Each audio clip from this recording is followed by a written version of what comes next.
안녕하십니까. 여기는 필라델피아 기독교 방송입니다. 우리 디모데후서 4장 3절을 보니까요, 마지막 때가 되면은 사람들이, 크리스천들이죠, 제가 그대로 성경 구절을 읽겠습니다. 때가 이르리니 사람들이 건전한 교리를 견디지 못하고 그들 자신의 정욕에 따라 가려운 귀를 즐겁게 해줄 선생들을 많이 두리라. 이 마지막 때가 되면요, 크리스천들이 하나님의 말씀을 견디지 못한다고 말씀하고 계십니다. 예수님 당시도 그랬죠. 예수님께서 기적을 베풀 때는 사람들이 와 몰려오다가 예수님께서 말씀을 하실 때는 한 명 한 명 떨어져 나갑니다. 특별히 십자가, 자기 자신을 부인하라, 좁은 길로 걸으라 하게 되면 스르르 다 없어지죠. 그래서 예수님께서 너희도 나를 떠나려느냐 그렇게 제자들에게 했을 때, 왜냐하면 모든 사람들이 말씀이 힘드니까 다 떠났습니다.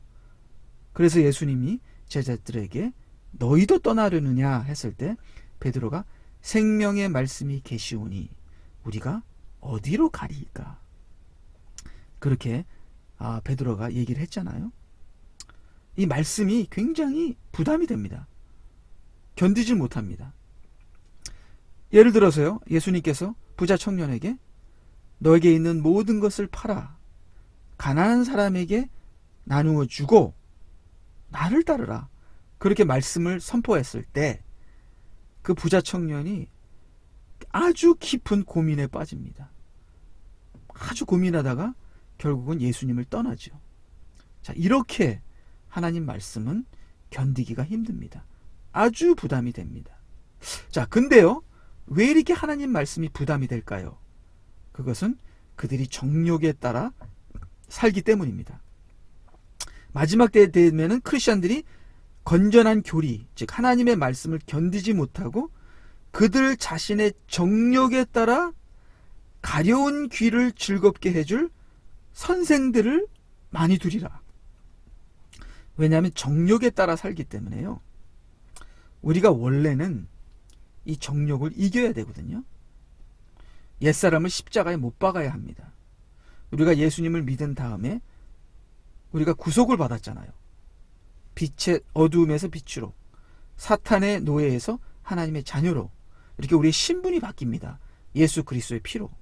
자, 그럼 신분이 바뀌면 구속을 받은 우리가 말씀을 따라서, 성령을 따라서 성화돼야 되는데, 정욕에 따라 사는 것이 아니라 말씀을 따라 살고 성령을 따라 살아야 하는데, 우리가 그 말씀과 기도와 성령의 인도함을 잃어버리고, 난 구원받았으니, 난 구속받았으니, 나는 하나님의 자녀가 됐으니 이미 모든 게 다 끝난 것처럼 우리가 지멋대로 살았다는 겁니다. 그래서 이 정욕을 따라 사는 그 옛사람을 벗어버리지 못하고 예수 믿은 다음에도 계속 정욕에 의하여 살기 때문에 이 말씀을 견디지 못하는 겁니다. 참으로 안타깝게 초대교회 때는 많은 핍박이 있었고 우리를 단련시키고 연단시키는 환경이 되었지만, 지금도 북한이나 중동이나 중국에서는 그런 환경이 되어 사람들이 정욕을 버리고 많은 환난과 연단을 통해서 정욕을 버리고 하나님만 의지하는 그러한 좋은 환경, 참 핍박이 좋은 환경이죠. 근데 이 미국이나 한국에서 참 이렇게 배부른 편한 라오디게아 같은 교회에 사는 크리스천들은 정욕에 따라 하나님 말씀을 견디질 못합니다. 부자 청년과 비슷한 것이죠. 그래서 그럴 때마다 우리가 회개하고 날마다 자신을 치면서 옛사람을 십자가에 못 박고 그 하나님의 말씀이 힘들더라도 날마다 자기 자신을 부인하고 자기 십자가를 지고 예수 그리스도를 따라가야 되는데, 그 회개를 하지 못할 때 결국은 정욕이 우리를 잡아먹게 됩니다.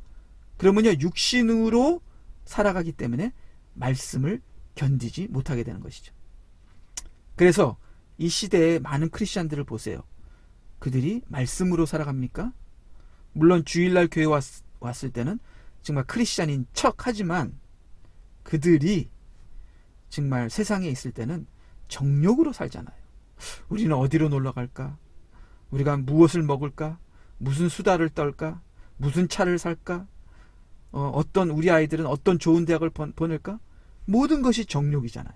모든 것이 육신이고 모든 것이 인간적이고 그렇잖아요. 그렇기 때문에 말씀을 견디지 못하는 겁니다. 자, 옛날에는요, 말씀을 견디지 못하더라도 말씀을 따라가려고 노력이라도 했잖아요.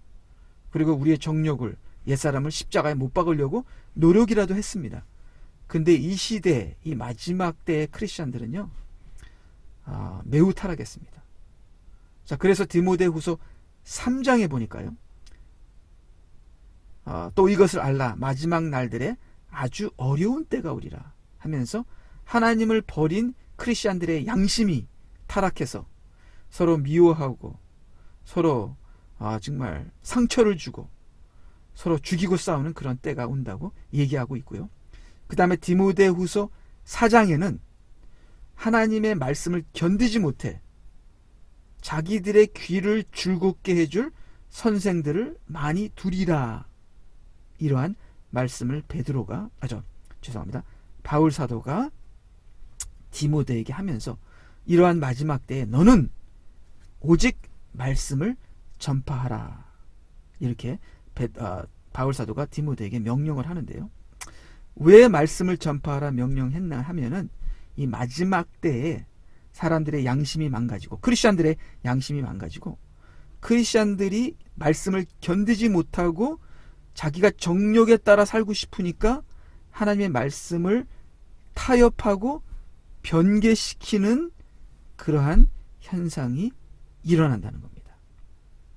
자, 그렇기 때문에 이 마지막 때의 크리스천들이 하나님 말씀을 그대로 전파하는 그런 말씀은 견디지 못하고요, 하나님의 말씀을 타협해서 변질시켜서 변개시켜서 하나님 말씀에다가 다른 걸 첨가시키고 하나님의 말씀인 것 척하면서 하나님이 말씀이 아닌 귀신의 가르침을 가르치게 하는 선생들을 많이 둔다는 것입니다. 저는요, 이때까지 목사님들, 한국 기독교의 목사님들이 잘못이다, 한국교회 목사님들이, 지도자들이 하나님의 말씀을 말씀대로 가르치지 않고 하나님의 말씀을 타협해요. 심리학을 집어넣고 기복주의를 집어넣고 인본주의를 집어넣고 신비주의를 집어넣어서 이 시대 교인들이 이렇게 타락했다, 그렇게만 설교했는데요, 여기 디모데후서 4장을 보니까요, 이게 반대더라고요. 목사들이 잘못해서 교인들이 이렇게 말씀에서 벗어난 것이 아니라 교인들이 하나님 말씀을 견디지 못해서 자기 정욕을 만족시킬 선생들을 찾다 보니까 목사들이 거기에 맞추기 위해서 하나님 말씀을 전파하는 게 아니라 교인들의 정욕에 맞추어서 말씀을 변질시켜서 전파한 것입니다. 자, 예수님께서 성전에 가셔서 성전을 뒤집어 엎으셨잖아요. 성전에서 장사하고 난리쳤잖아요.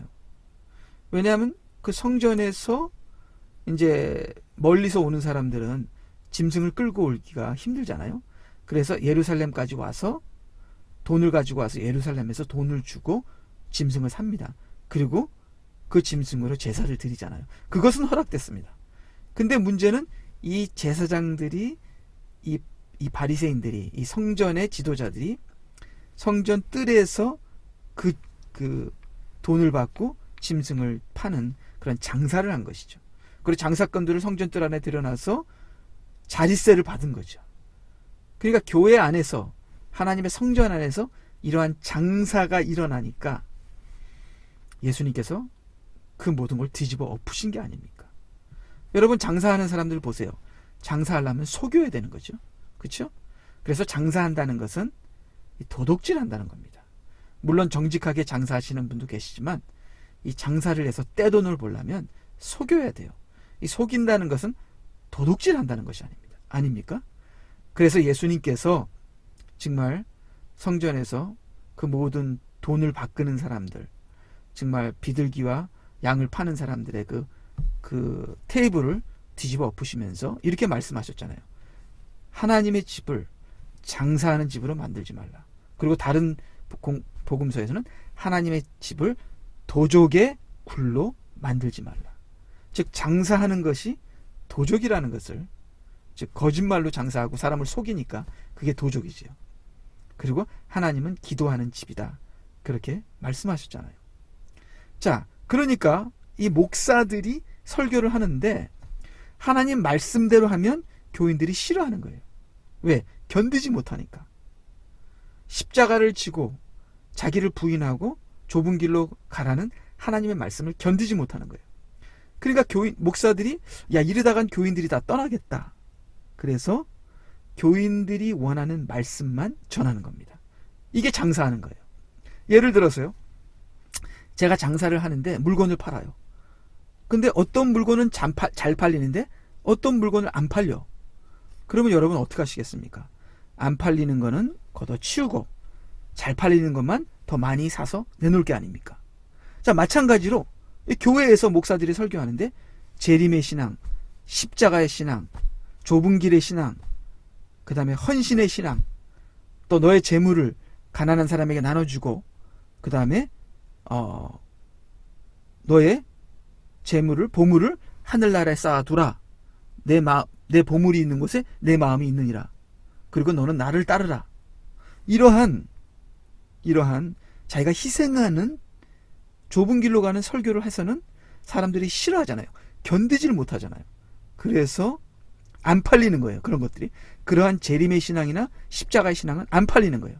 그래서 목사들이, 교인들이 싫어하니까 잘 팔리는 그런 복 받는 거, 쉬운 구원, 하나님의 복음을 타협하고 변질시키고 변개시킨 가짜 복음, 사기꾼 복음을 전파하는 겁니다. 그래야 교인들이 좋으니까. 그래야 그러한 복음이 가짜 복음이죠. 그러한 타협된, 변개된 복음이 교인들의 귀를 즐겁게 해주니까.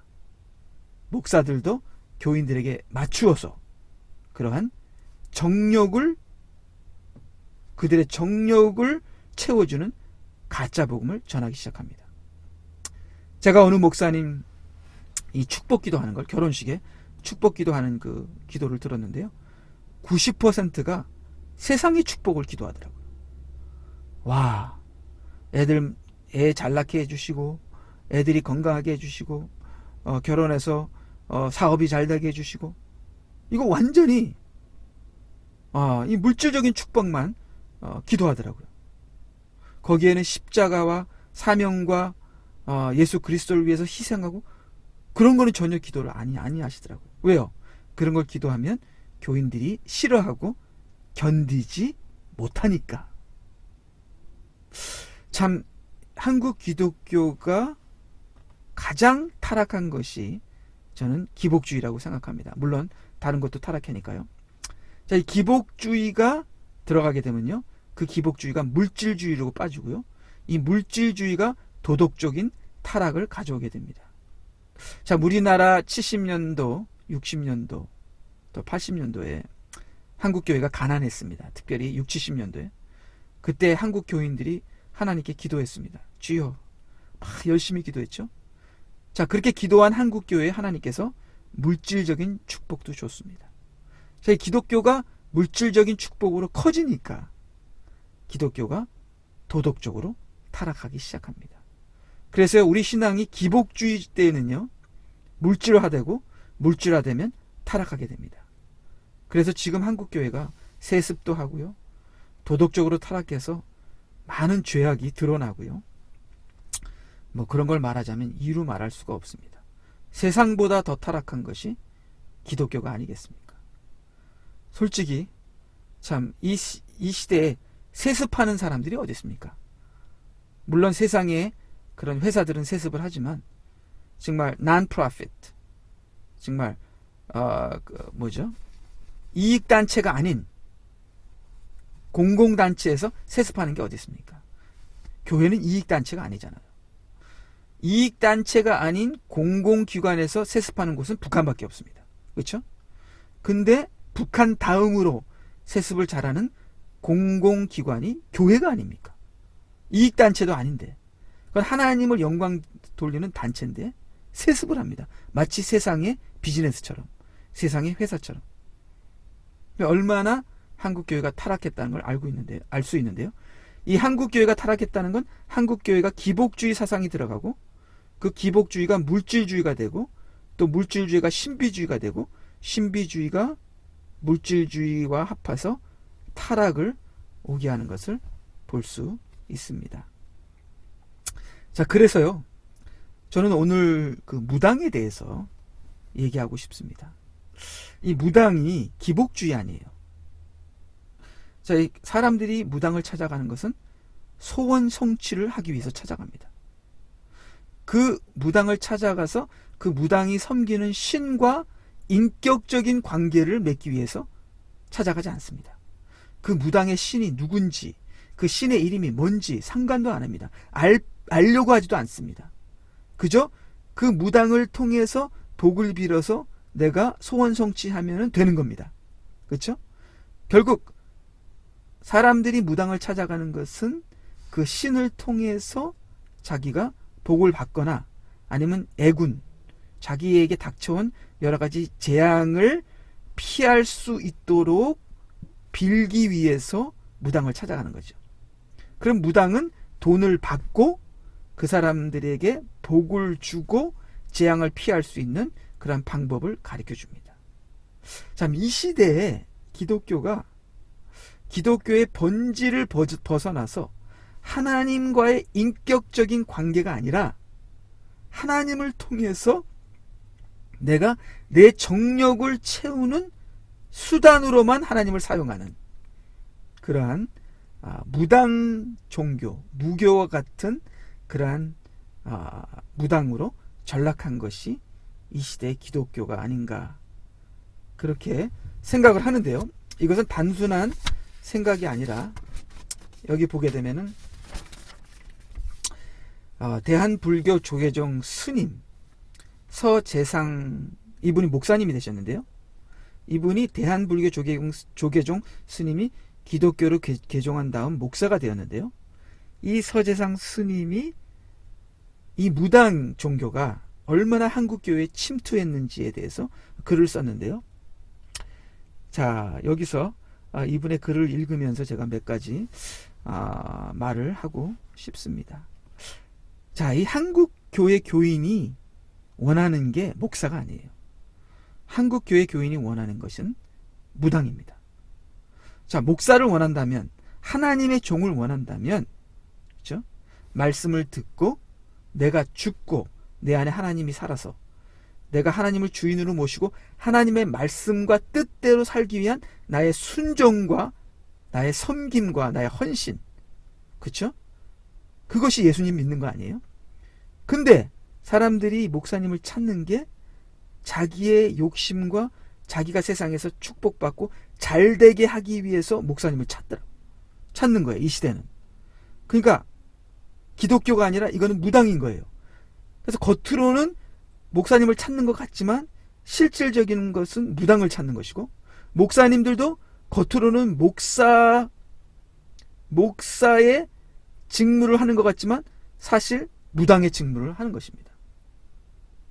자, 천주교가 겉으로는 기독교지만 천주교가 속을 들어가면 완전 바벨론 귀신 종교거든요. 여러분 그 역사를, 천주교의 역사를 아시잖아요. 얼마나 타락했는지. 마찬가지로 기독교도 겉모습을 보게 되면 기독교인데 그 속에는 기복주의를 중심으로 한 무당 종교가 기독교를 이미 접수했다는 겁니다. 자, 그래서 제가 지금 말씀드린 거는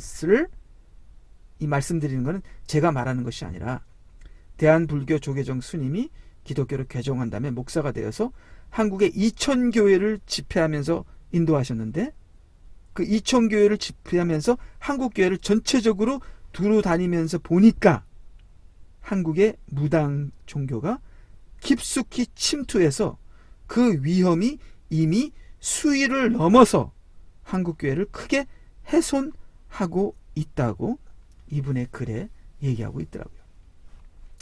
자, 그래서 한국 종교가 기독교냐 아니면 샤머니즘이냐 했을 때 정말 기복신앙을 받아들인 한국 기독교가 더 이상 이제는 기독교가 아니라 무당 종교가 됐다는 것을, 정말 안타깝게 이것이 한국교회의 현실이라는 것을 우리가 볼 수 있습니다.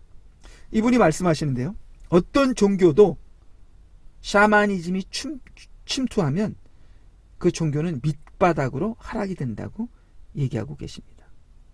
자, 불교도 정말 그 높은 철학이었는데 이 샤머니즘이 들어가면서 불교도 무당 종교로 하락이 되고요, 기독교도 샤머니즘이 들어가면서 무당 종교로 하락되면서 기독교의 본질적인 말씀이 무너지고 있다고 얘기하고 있습니다.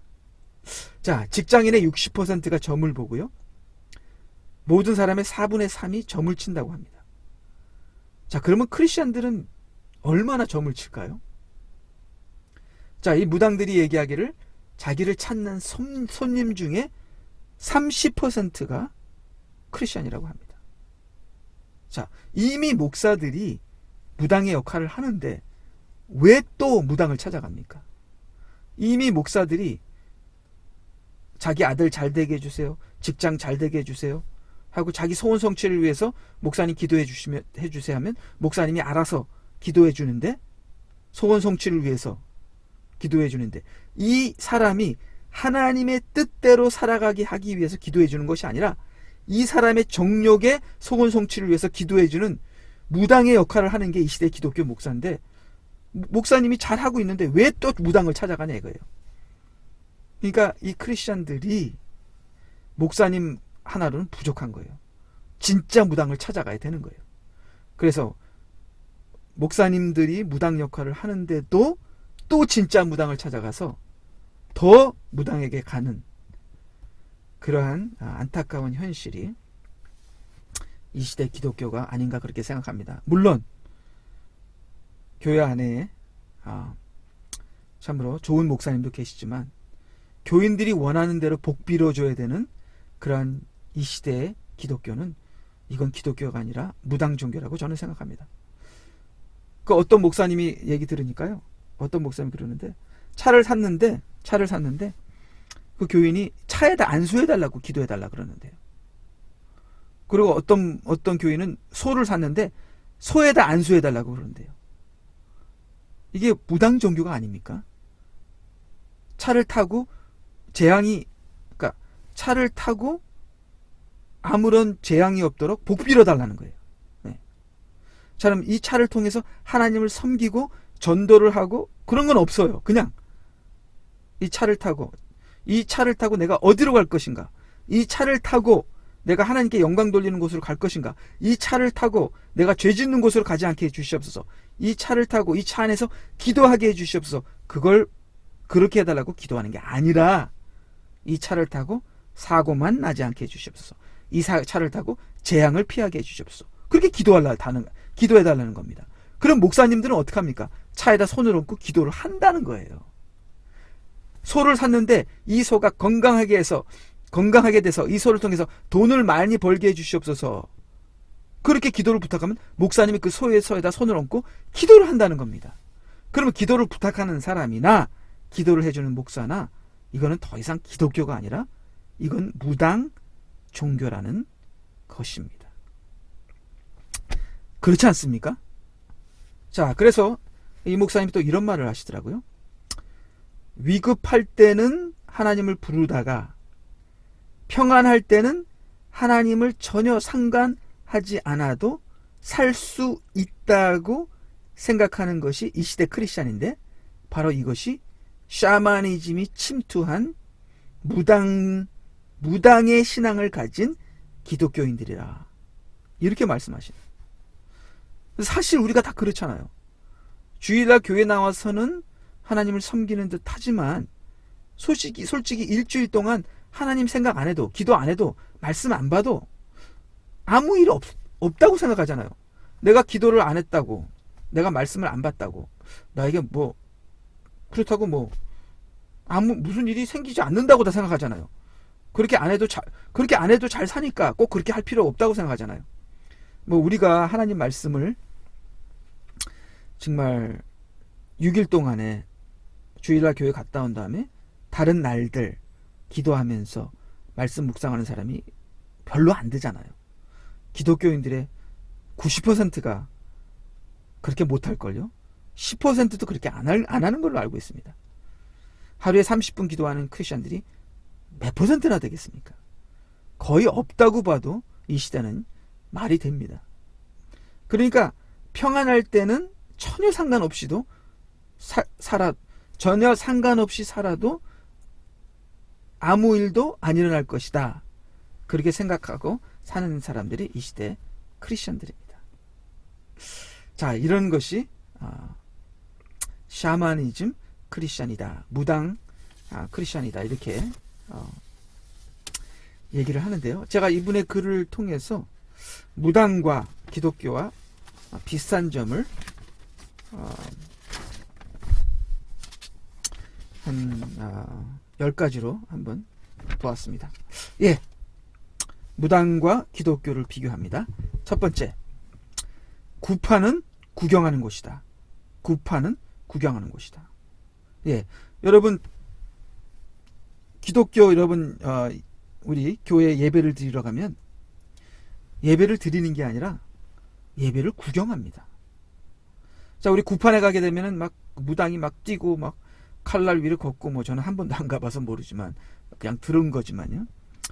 사람들이 다 구경하잖아요. 얼씬덜씬 춤추는 걸. 마찬가지로 교회 오면은 예배를 드리는 게 아니라 예배를 구경을 합니다.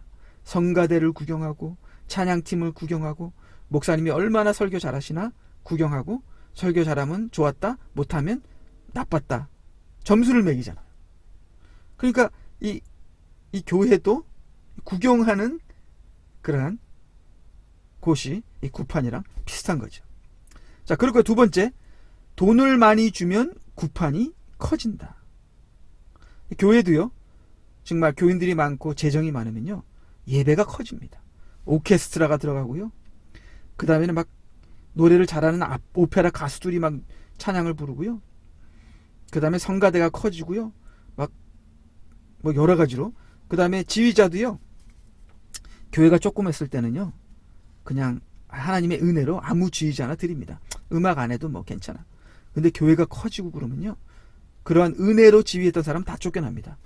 그리고 뭐 큰 대학 교수들, 뭐 음대 교수들이 와서 지휘를 합니다. 돈도 많이 받고요. 이렇게 돈을 많이 주면 구판이 커지는 것처럼 교회가 돈이 많으면 예배가 쇼가 됩니다. 그렇죠? 구경하는 곳이 됩니다. 자, 세 번째, 무당은 헌금을 요구한다. 복채가 많으면 복도 많다. 자, 교회도 헌금을 요구합니다. 그리고 헌금을 많이 하면 또 복도 많이 받는다 그래요. 이 시대에는 많은 교회가 노골적으로 헌금을 요구합니다. 강요합니다. 특별히 교회가 뭐 건축을 할 때 되면요, 저는 뭐 잘 모르겠어요. 강요한다 그러더라고요.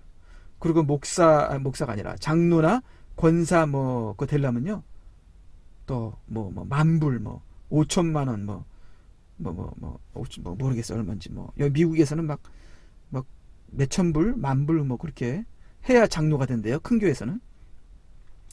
이게 무슨 정신 나간, 정말 이게 무슨 가증한 현상이 일어나고 있습니까? 하나님의 교회가 돈과 연결될 때는 이미 끝난 겁니다. 예. 예. 그리고 네 번째, 크기, 양이 중요하다. 이 무당들은 크기가 중요하대. 이게 물량주의라고 그러는데, 물량주의. 기독교도 물량주의입니다. 이 질보다는 양이 중요합니다. 그리고 한국 사람들은 보이는 걸 좋아해요. 겉으로 번지르르 하고 크고 멋있는 걸 좋아합니다.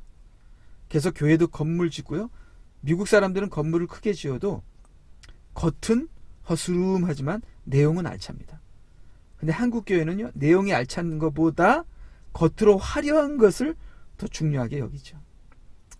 그래서 이 물질주의, 허용주의, 물량주의, 그러한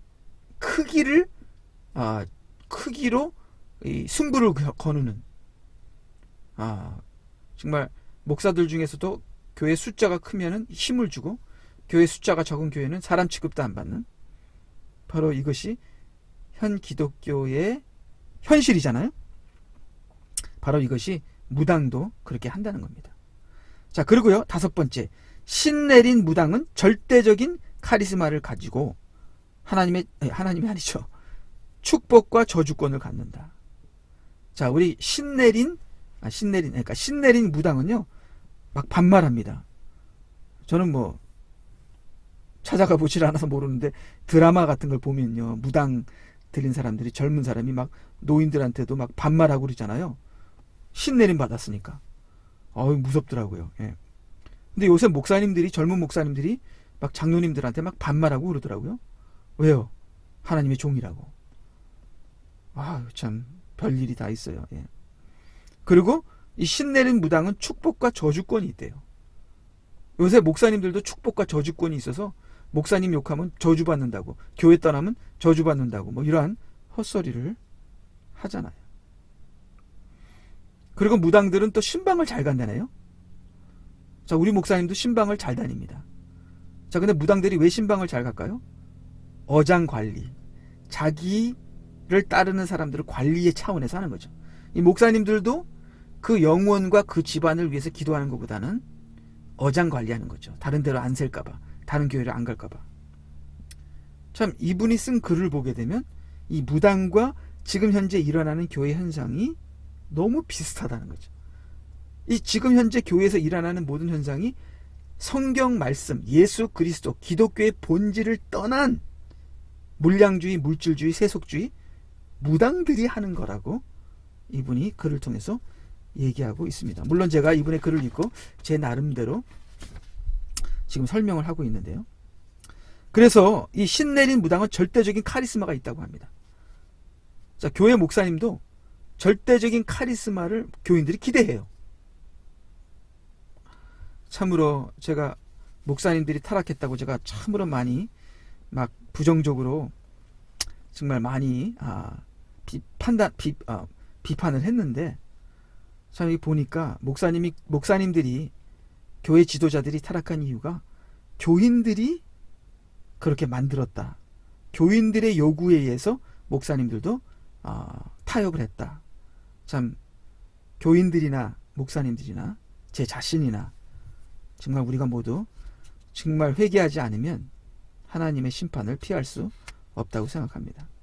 그래서 이 교인들이 절대적인 카리스마의 목사님을 원하는 거예요.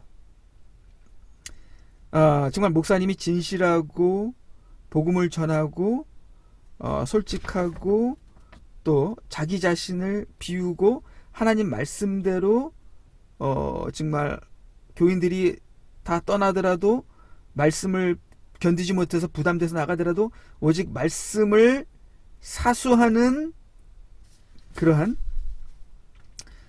목사님을 세우는 것보다는 어떻게든지 카리스마로 교인들을 모으는 그러한 카리스마 목사님을 원하는 거예요. 어떤 교회는요, 박사학위가 있지 않으면 이력서도 못 내더라고요. 별 이상한 참 교회도 다 봤습니다. 예. 그래서 제가 아까 디모데후서 4장 3절 읽었죠. 때가 이르리니 사람들이 건전한 교리를 견디지 못하고 그들 자신의 정욕에 따라 가려운 귀를 즐겁게 해줄 선생들을 많이 두리라. 자, 그래서 교인들이 목사를 두는 게 아니라 무당을 둡니다. 왜?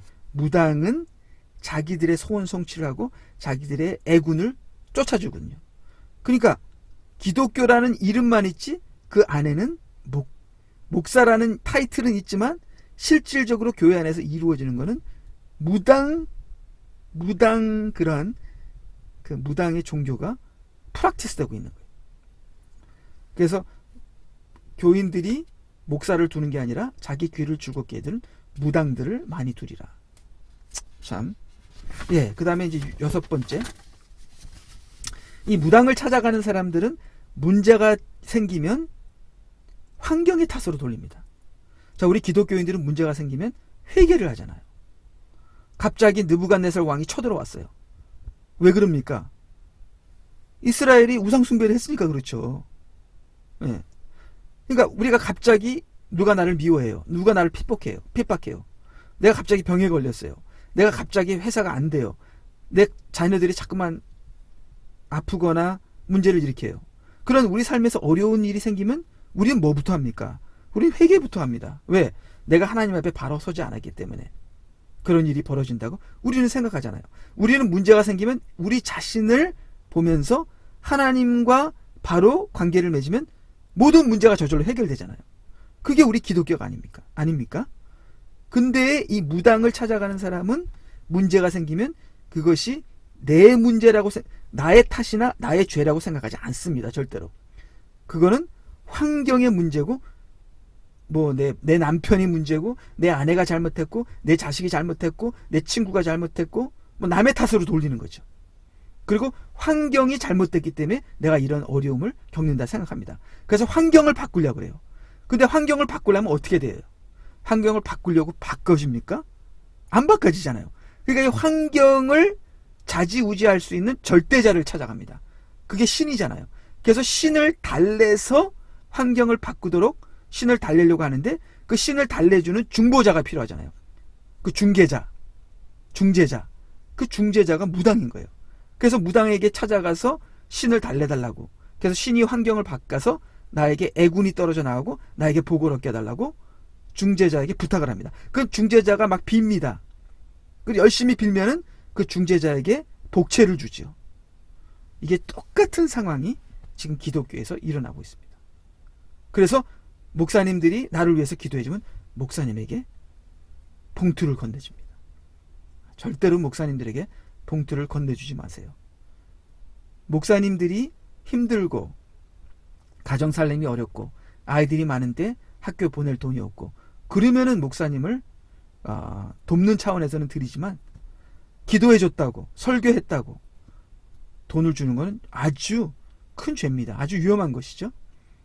그러면 목사님을 무당으로 만드는 것이고 내가 무당에게 찾아간 거랑 똑같이 되는 게 아니겠습니까? 예, 그리고 11번째입니다. 제가 여러 개를 한꺼번에 얘기를 했어요. 11번째, 무당은 점을 친다. 자, 우리 기독교인들도 점을 칩니다. 예언자들이 점을 치고 그래요. 기독교 안에서도 예언자로 둔갑한 무당들이 있습니다. 그리고요, 이 무당들 중에서 기독교인 된 사람들이 많대요. 이 무속인 중에서.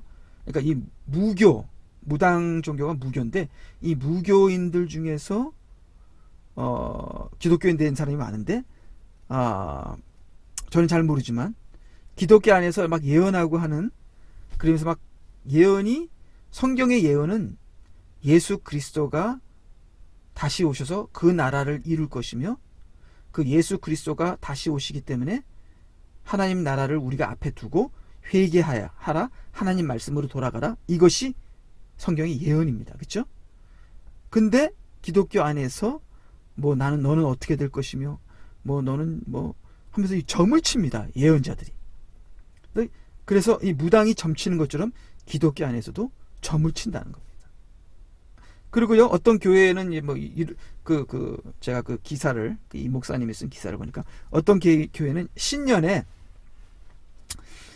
이 신년이 되면은 이 말씀 뽑기를 한대요. 말씀 뽑기. 이 말씀 뽑기를 하는데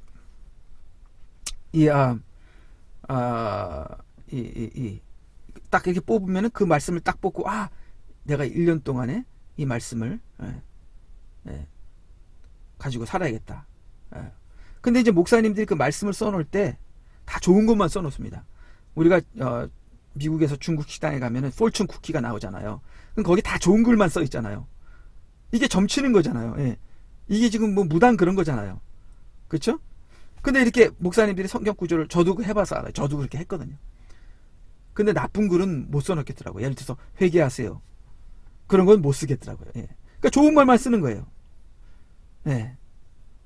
그러니까 뭐 너는 복 받는다, 뭐 당신은 뭐 잘 될 것이다, 하나님이 사랑하신다, 그런 글만, 다 좋은 것만 써놓은 거예요. 그럼 그걸 뽑는 거예요. 이것을 그분은 무당이 점치는 거랑 똑같다고 그렇게 합니다. 또 어쩔 때는 우리가 성경, 하나님의 뜻이 무엇입니까 하면서 눈 감고 성경을 팍 이렇게 훑으면서 손가락을 딱 한 구도 찍잖아요. 이런 것도 뭐 무당이 점치는 거랑 비슷하고요. 참 이렇게 지금 마지막 때에 사람들이 하나님의 말씀을 견디지 못하고 자기 정욕에 따라 무당 신앙을 기독교에 들여온다는 것입니다. 그래서 바울 사도가 디모데후서 4장 2절에 이렇게 마지막 때에는 말씀이 무너지고 망가지고 변질되고 말씀이 변개되는 이러한 위험한 상황이 마지막 때에 일어나니까 바울 사도가 디모데에게 너는 말씀을 사수하라. 그래서 디모데후서 4장 2절에 너는 말씀을 전파하라. 이렇게 강하게 엄하게 예수 그리스도에 나타나실 때와 그분 심판 앞에서 내가 엄히 명하노니, 그리스도의 재림과 심판 앞에서 엄히 명하노니 마지막 때에 이러한 어려운 말씀이 망가지고 변개되는 때가 오니까 너는 말씀을 전파하라. 즉 말씀이 말씀되게 하고 말씀 속에 무당의 신앙이 들어가고 기복주의가 들어가고 물질주의가 들어가고 세속주의가 들어간 것을 다 빼고 오직 말씀이 말씀되게 하라 하는 의미에서 너는 말씀을 전파하라. 이렇게 디모데후서 4장 2절에 얘기를 합니다. 저는 옛날에 이 디모데후서 4장 2절을 읽을 때 너는 말씀을 전파하라 이렇게 그렇게 은혜 받을 때 그냥 뭐 복음 전파하라, 세계 선교하라, 전도하라 그런 의미에서만 쓰는 건 줄 알고 그렇게만 은혜 받았는데 마지막 때에 이렇게 기독교가 부패하고 하나님 말씀을 떠나 교회 자체가 속으로 무당 종교로 썩어지는 이러한 상황에서 하나님의 말씀의 본질을 지켜서 기복주의 신앙과 싸우라. 온전한 하나님 말씀이 말씀되게 하라는 그러한 깊은 의미가 있는지 몰랐어요. 예. 디모데후서 전체적으로 보니까 너는 말씀을 전파하라는 것이 마지막 때에 일어날 이러한 아주 이 배도 상황 속에서 말씀을 사수하라 이런 의미가 있는 것이더라고요. 그래서 제가 오늘 기독교와 무당을 비교해 봤는데요. 참으로 이분의 말씀대로 기독교가 안에 그 무당 신앙이 정말 깊이 침투해서 목사인지 무당인지 모를 정도로 기독교가 많이 타락했습니다. 저는 무당을 섬기는 그런 그 사람들을 공격한 것이 아니라 무당 신앙은 물질주의적 신앙이고 복채를 주고 복을 받고 그런 거잖아요. 예. 기독교는 그렇지 않습니다. 저는 무당 신앙을 어택한 거지 무당 거기 종사하는 그 사람들 개인적으로 그 인격을 공격한 건 아닙니다. 우리 기독교의 하나님의 말씀이 이 무당의 물질주의와 귀신을 섬기고 또 정말 자기의 욕심의 정욕에 소원 성취를 하는 그런 것은 기독교가 아니라는 것이죠. 그러니까 그런 무당 사상적인 기독교로 전락한 것이 너무나 안타깝고 기독교의 타락과 배도의 원인이 된 이 기복주의, 무당주의, 무당 사상주의가 참으로 안타까운 마음에서 오늘 말씀을 전했습니다. 예, 다음 주 화요일 날 또 뵙겠습니다. 안녕히 계십시오.